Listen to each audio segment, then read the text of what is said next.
Hello friends, welcome to our channel. இன்றைக்கி நம்ம சேனலில் வந்து என்ன பார்க்க போகிறோம் அப்படின்னா, இப்போ நர்சரியில் போய் புதுசாக ஒரு ரோஜா செடி வாங்கி வைக்கிறோம். ஆனால் நம்ம வீட்டில் வளரவே மாட்டேங்குது. அதை எப்படி வைக்கலாம் அப்படிங்கிறது தான் பார்க்க போகிறோம். நம்ம சேனலில் புதுசாக பார்க்குறவங்க சப்ஸ்கிரைப் பண்ணிக்கோங்க. பக்கத்தில் இருக்க பெல் ஐக்கானை கிளிக் பண்ணி வச்சுக்கோங்க. ஆல் நோட்டிஃபிகேஷன் கொடுத்து வச்சுக்கோங்க. இந்த வீடியோ உங்களுக்கு மட்டும் இல்லை, உங்கள் ஃப்ரெண்ட்ஸ் அண்ட் ஃபேமிலிக்கும் யூஸ்ஃபுல்லாக இருக்கும் அப்படின்னு நினச்சிங்க அப்படின்னா அவங்களுக்கும் ஷேர் பண்ணுங்கள், சப்ஸ்கிரைப் பண்ண சொல்லுங்கள், பக்கத்தில் இருக்க பெல் ஐக்கானை கிளிக் பண்ணி வச்சுருங்க. ஓகே, வாங்க இன்றைக்கான வீடியோக்குள்ளே போகலாம். ஃபர்ஸ்ட், நீங்கள் பிகினர்ஸாக இருக்கீங்கன்னா இந்த மாதிரி சின்ன தொட்டியில் வந்து ரோஸ் பிளான்ட் வைக்கிறதுக்கு பாருங்கள். பெரிய தொட்டியில் வச்சிங்கன்னா நமக்கு எவ்வளோ உரம் கொடுக்குறோம் எதுவுமே தெரியாது. நம்ம அதிகமாக கொடுக்கும்போது வந்து செடிகள் வந்து பாலாக போயிடும். அதனால் இந்த மாதிரி சின்ன தொட்டியில் வைங்க. அப்புறம் வந்து சின்ன தொட்டியில் வைக்கும்போதும் பார்த்தீங்க அப்படின்னா இந்த ஹோல்ஸில் வந்து இந்த மாதிரி கற்கள் வச்சுக்கோங்க. நீங்கள் கற்கள் வைக்கல அப்படின்னா மண் வந்து அந்த இடத்த அடைச்சிரும். அப்புறம் வந்து உங்களுக்கு ட்ரைனேஜ் சரியாக இருக்காது, செடி பாலாக போயிடும். ஸோ அதனால் இந்த மாதிரி வந்து கற்களை வச்சுருங்க. நெக்ஸ்ட்டு வந்து பார்த்தீங்க அப்படின்னா மண்கலவையும் வந்து நல்ல தரமான மண்கலவையாக சூஸ் பண்ணணும். இல்லை அப்படின்னாலும் செடி அதில் வம்பாக போயிடும். இப்போ ஒரு 50% பார்த்தீங்க அப்படின்னா தோட்ட மண் இல்லைன்னா செம்மண் வந்து எடுத்துக்கணும். மண் நல்லா அப்படி உதிரியாக இருக்கணும், அந்த மாதிரி எடுத்துக்கோங்க. ரொம்ப கட்டியாக இல்லாத மாதிரி எடுத்துக்கோங்க. அடுத்து வந்து ஒரு 10% வந்து மணல் சேர்த்துக்கணும். அப்புறம் நம்மகிட்ட வந்து கொக்கோபிட் இல்லை அப்படின்னா இந்த மாதிரி தேங்காய் நார் சவரியை வந்து எடுத்துக்கணும்.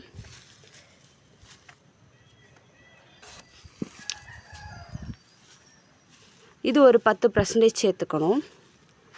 70% ஆகிட்டு.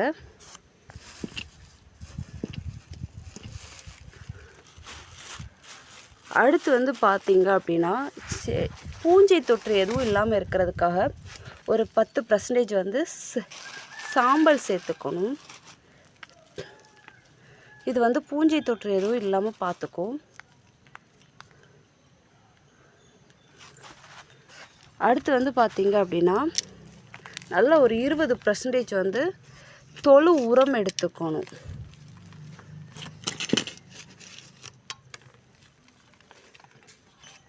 இது எல்லாத்தையும் சேர்த்து நம்ம வந்து மண்கலவை கொடுக்கும்போது பார்த்தீங்க அப்படின்னா செடி நல்லா ஆரோக்கியமாக வளரும்.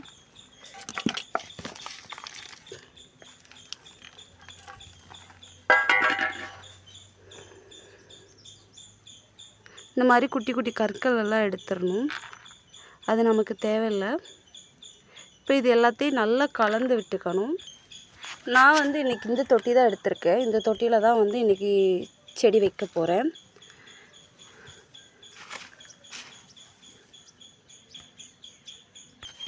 இப்போ நம்ம கொடுக்குற இந்த கொக்கோபிட் எதற்கு அப்படின்னு பார்த்தீங்க அப்படின்னா இது வந்து செடியில் வந்து தண்ணியை வந்து இப்போ அடிக்கிற வெயில் உங்களுக்கு எல்லாருக்குமே தெரியும். ஈரப்பதம் இல்லை அப்படின்னா செடி வந்து அப்படியே டெத் ஆயிரும். ஈரப்பதத்தை தக்க வைக்கிறதுக்காக. அடுத்து மணல் எதுக்காக சேர்க்குறோம் அப்படின்னா இப்போது சப்போஸ் வந்து ரொம்ப மழையாக இருக்குது, அந்த டைமில் வந்து ட்ரைனேஜ் ஆகலை அப்படின்னா செடி போயிடும். அதனால ட்ரைனேஜ் பண்ணுறதுக்காக வந்து மணல் சேர்த்துருக்கோம்.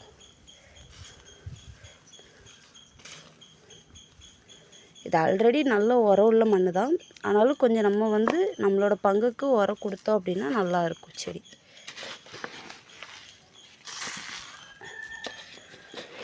சரிங்க, மண்கலவை எல்லாம் கொடுத்தாச்சு, உடனே செடியை வச்சிடலாமான்னா அப்படி வச்சிடக்கூடாது.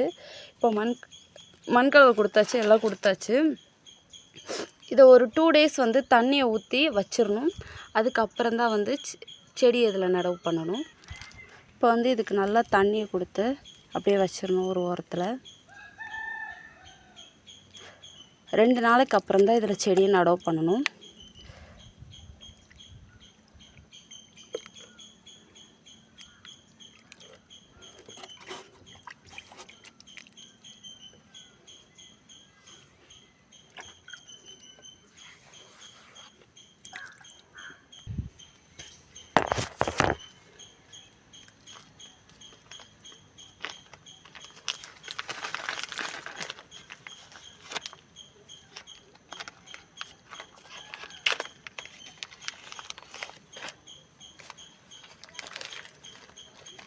இந்த கவரை ரிமூவ் பண்ணதுக்கப்புறம் பார்த்தீங்க அப்படின்னா இந்த மண்ணுக்கு எதுவும் டேமேஜ் ஆகாத அளவு பார்த்துக்கணும். அப்போ தான் நம்ம செடி வந்து நல்லா வளரும். இப்போ பார்த்தீங்கன்னா செடியை நடவு பண்ணியாச்சு.